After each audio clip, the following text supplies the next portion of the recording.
mali yung OOTD ko Yan. Mas bagay ng suot ko, no? Ayos. Okay, mga kaha, alam niyo ba kung bakit holiday bukas? Clue. May kinalaman to sa suot ko ngayon.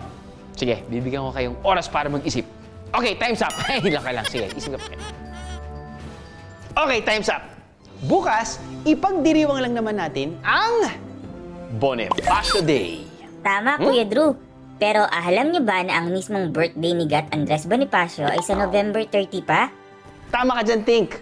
Pero ngayong umaga mismo, bibigyan pugay na natin siya real quick. Bibisita tayo sa Museo ng Katipunan dito sa San Juan. At imbitado ang mga Gen Z na katukayo pa ng ating loading bayani. Hi, I'm Andrew Bonifacio. Hi, ako nga po pala si Andrew Pasaylo. Ako nga pala si Andrea Eder Labhata. Hi, ako po si Andrea May Caboteja. Hi, I'm Andrea Tenoso. Hindi nila alam. May surprise kami sa kanila. Ano ito?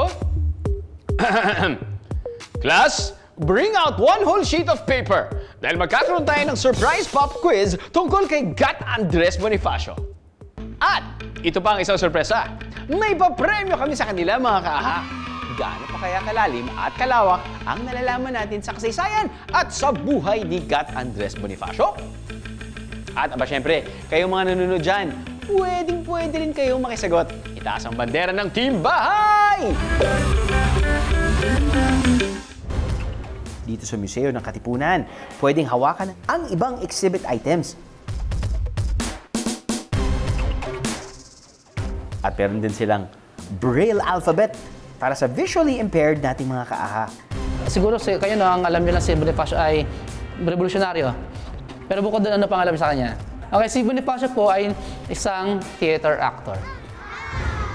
Nandito rin ang replika ng iconic na sedula na pinunit daw ni Gat Andres para ipakita ang pagmamahal sa bayan. Dahil tapos na sila sa pag-iikot sa museum, tingnan nga natin kung ano ang mga natutunan nila. It's time for our pop quiz, mga kaaha! Alam niyo bang di tulad ng mga nakalimbag sa lumang textbooks na mahirap lang sina Andres Bonifacio? Ang totoo talaga, middle class ang pamilya na noon. Ang kanyang ama na si Santiago ay staff ng Gobernadorcillo o Town Governor. Samantalang ang kanyang ina na si Catalina ay supervisor sa isang kumpanya. Ang tanong, sa factory ng anong produkto bisor ang ina ni Bonifacio?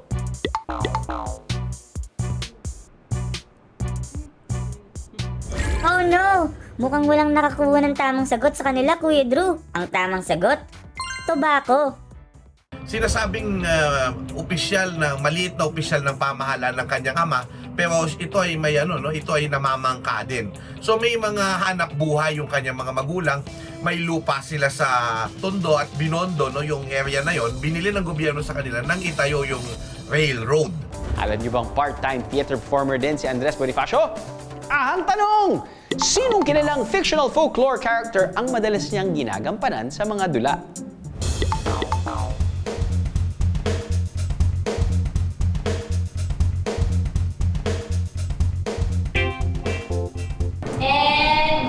Mali ata yung golong spelling.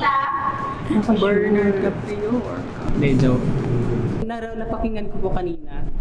Kasi I am also a theater actor, so madali ko siya natandaan kanina. Oops! Close enough. Ang tamang sagot, Bernardo Carpio. Alam niyo bang di tulad na nakikita natin sa mga rebulto, iba raw ang weapon of choice ni Bonifacio? Ang tanong, ano ang ginagamit na sandata ni Andres Bonifacio sa pakikidigma? Polo, revolto, pulok. Hindi ko din alam. Pwede yung palit. Basta may ring. Hindi na siya basta rin. Tama ba yung nabasa? Rigoldo, Ribaldo. Ang hinahanap nating sagot, revolver. Isa itong klase ng baril, mga kaaha. Ayon sa pananaliksik ni Guillermo Tolentino, habang ginagawa yung kanyang monumento sa Caloocan, na pagtanong-tanongin sa mga kaibigan ni Andres Bonifacio, sa mga nakasama niya, na talagang preferred choice ng weapon ni Bonifacio ay hindi bolo, kundi revolver. Pero pag tinignan mo yung mga great works of art about Bonifacio, may hawak din na bolo at may hawak na revolver. Sa kabuuan ng ating pop quiz, walang nakuha ni isang butos ang mga katukayo ni Andres Bonifacio. Nakalulungkot mang malaman. Ang mahalaga ay bukas ang isipan nilang matutong muli sa ating kasaysayan. At dahil dyan, may sorpresa pa kami sa mga pag-asa ng bayan. Hello, good morning. Hello. Ang kapatid ni Andres Bonifacio, si Esther Jonah, ang direct lola ko. Nagiging proud ka, nararamdaman mo na masarap pala magkaroon ng dugong bayani. Siyempre, nasa puso mo yung pagiging makabayan din.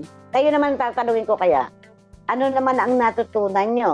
Hindi naman talaga laban lang ng laban si Andres Bonifacio. Talagang may mga ano din siya, may mga iba din siyang paraan para lumaban sa mga Kastila, para tayo ay lumaya. Gaya ng ginawa niyang essay. Sana ma-absorb ng mga kabataan yung sinabi niya. Buhay ang aking inialay para ilaban ang ating kalayaan. Ikaw, ano ba ang kaya mong gawin para sa inang bayan? May 10, 1897 nang iniutos na patayin si Andres Bonifacio sa edad na 33 years old. Ang matapang nating bayani, pinagtataga sa isang bundok sa Cavite. At alam niyo bang walang natagpo ang ni isang piraso sa labi ni Bonifacio?